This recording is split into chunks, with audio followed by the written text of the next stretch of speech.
The ProSpot PR220MV is a synergic MIG, MAG, TIG, and stick welder.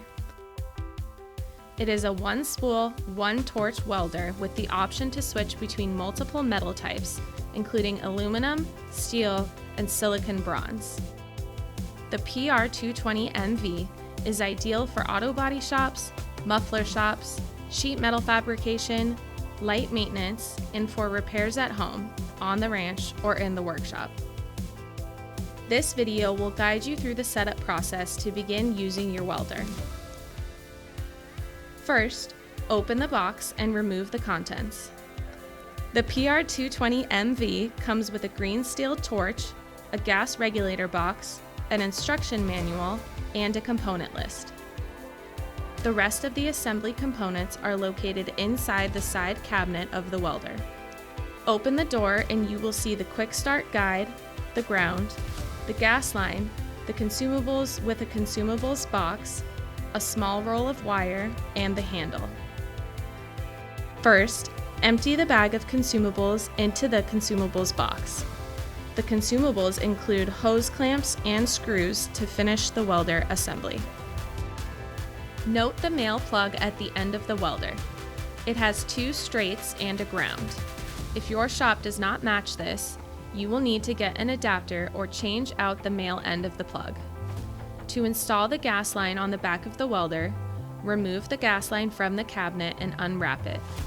Take one of the hose clamps and attach it to one end of the gas line.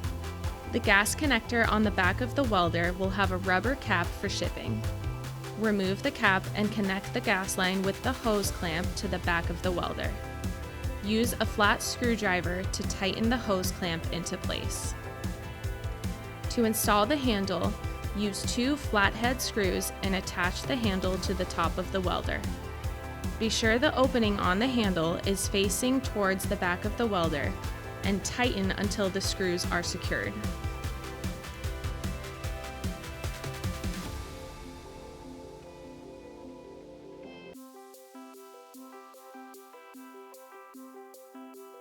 To install the gas regulator, use a hose clamp and attach it to the opposite end of the gas line.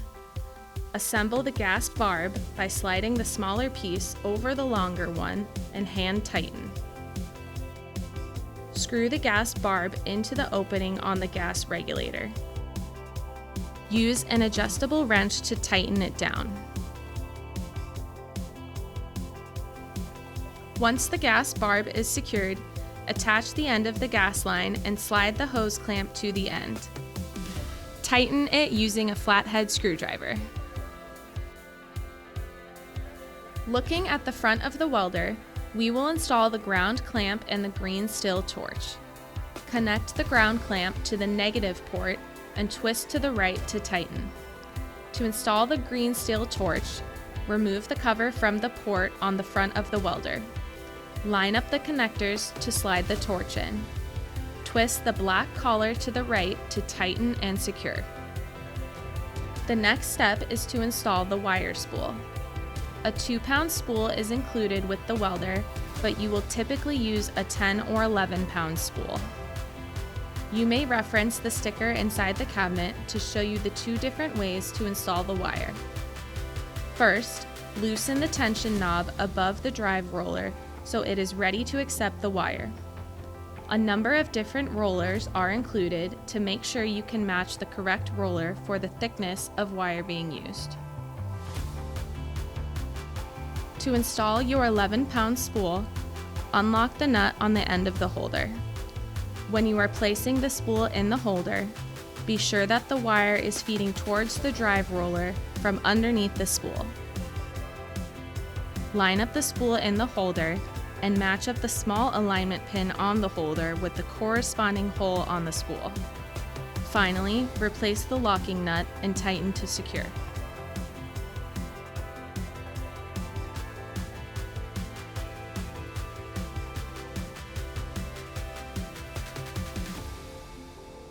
Before feeding the wire into the drive roller, we recommend that you cut a couple inches off the end of the wire to have a clean cut with no bends. Feed the wire through the guides and the roller.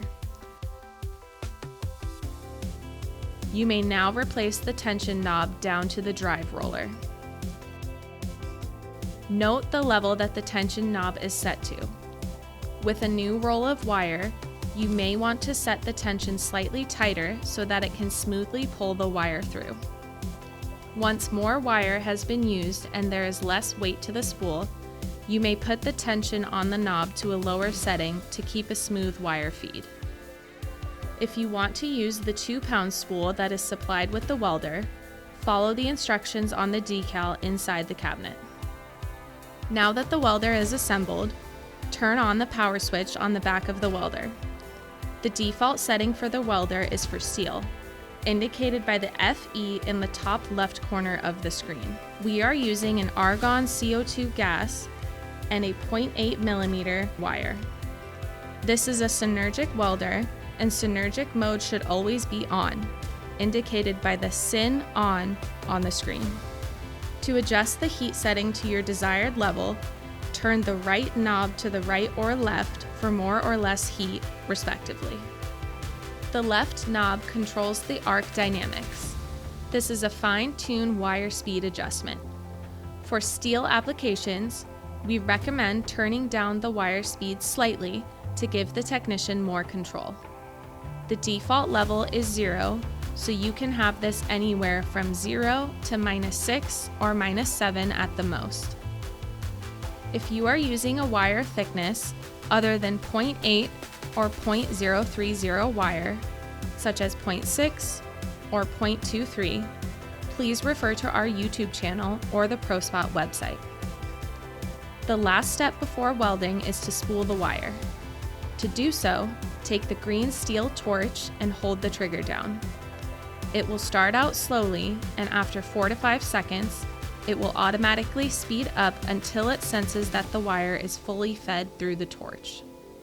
As you're welding, if the weld sits on top and does not penetrate the metal, your weld is too cold and you need to turn up the power. If your weld quickly melts, burns through to the other side of the metal and does not adhere to the metal, then the power is too high and you need to turn down the power. This multi-voltage welder comes with a 220 to 110 converter, but we do not recommend that this unit is used with 110 volt power in a body shop since it is not accepted by OEMs. Remember to always use personal protective equipment such as a weld jacket, welding gloves, and an auto darkening helmet to ensure your safety and prevent injuries. For more information on the PR220MV, please visit prospot.com or any of our social media platforms.